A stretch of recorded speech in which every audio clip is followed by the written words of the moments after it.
नमस्कार।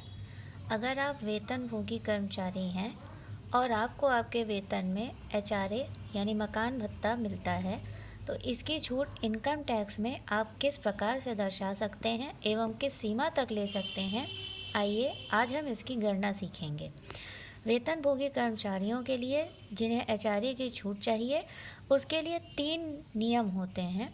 पहला, उनको एचआरए पूरे साल में कितना मिला है। दूसरा, rent paid in excess of 10% of salary, यानी उनकी सैलरी के 10% से अधिक उन्होंने कितना रेंट पे किया है। घबराइए नहीं, इसके बारे में विस्तार से आगे बताया जाएगा। और तीसरा, अगर वो मेट्रो सिटी में रहते हैं तो 50% ऑफ द बेसिक, एंड अगर वो मेट्रो सिटी के अलावा अन्यत्र रहते हैं तो उनके बेसिक सैलरी का 40% कितना होता है। इन तीनों को निकालने के बाद इनमें से जो भी सबसे न्यूनतम होता है, उतनी ही आपको एचआरए की छूट मिलेगी। भले ही आपने कितना भी रेंट पेड किया हो, भले ही आपका एचआरए कितना भी हो, इन तीनों में से जो भी कम होगा, छूट आपको उतनी ही मिलेगी। तो हम इसको एक उदाहरण के तौर पे देखते हैं। मान लेते हैं एक व्यक्ति हैं जिनको एचआरए मिलता है पूरे साल के दौरान 70,000 रुपये। उनकी बेसिक अर्थात बेसिक प्लस डीए, इसमें डीए भी जोड़ा जाएगा पूरे साल भर के लिए, दोनों मिला के पूरे साल का उनका कुल वेतन बनता है 8 लाख रुपए। ये शुद्ध रूप से बेसिक प्लस डीए है और कोई चीज़ इसमें नहीं है। 8 लाख रुपए उनका वेतन बनता है।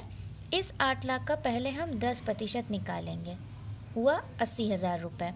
अब ए प्लस बी अर्थात जितना एचआरए मिला है और जो ये 10% है, इसको जोड़ देते हैं और ये हो जाता है 1,50,000 पूरे साल में। मान के चलते हैं कि उन्होंने 1,50,000 पूरे साल में रेंट पेड किया है, यानी वो बाहर रह रहे हैं, किराए के कमरे में रह रहे हैं, किराए के घर लेके रह रहे हैं, वहाँ उन्होंने पूरे साल के दौरान इतना किराया दिया है। तीसरा, यदि वो मेट्रो सिटी में है तो 8 लाख का 50%, 4 लाख, या अन्यत्र अगर मेट्रो सिटी से हैं तो 8 लाख का 40%, यानी 3,20,000। ये हो गया। अब इन तीनों को हम यहाँ लिख देंगे, जो इसके 3 क्राइटेरिया बताए गए हैं। इस प्रकार से हम देखेंगे तो 70,000, 1.5 लाख और 4 लाख या 3,20,000 में से जो सबसे कम होगा 70,000, आपको इसकी छूट मिलेगी। लेकिन यही आपका एचआरए है, एक्चुअल एचआरए जो आपको पूरे साल में मिलता है, और इसकी आपको छूट मिले, इसके लिए आवश्यक है कि आप पूरे साल के दौरान कम से कम 1.5 लाख रुपए का किराया दिखाएं कि आपने पूरे साल के दौरान 1.5 लाख रुपए का किराया दिया है।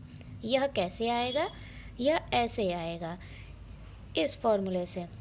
बेसिक प्लस डीए पूरे साल भर का जितना भी हो उसका 10% निकाल लीजिए, इसको एचआरए में जोड़ दीजिए, जितना आता है ये आपके पूरे साल के दौरान यदि आप किराया दिखाते हैं, तब जाके आपको आपका जितना भी एचआरए है उसकी छूट प्राप्त हो जाएगी।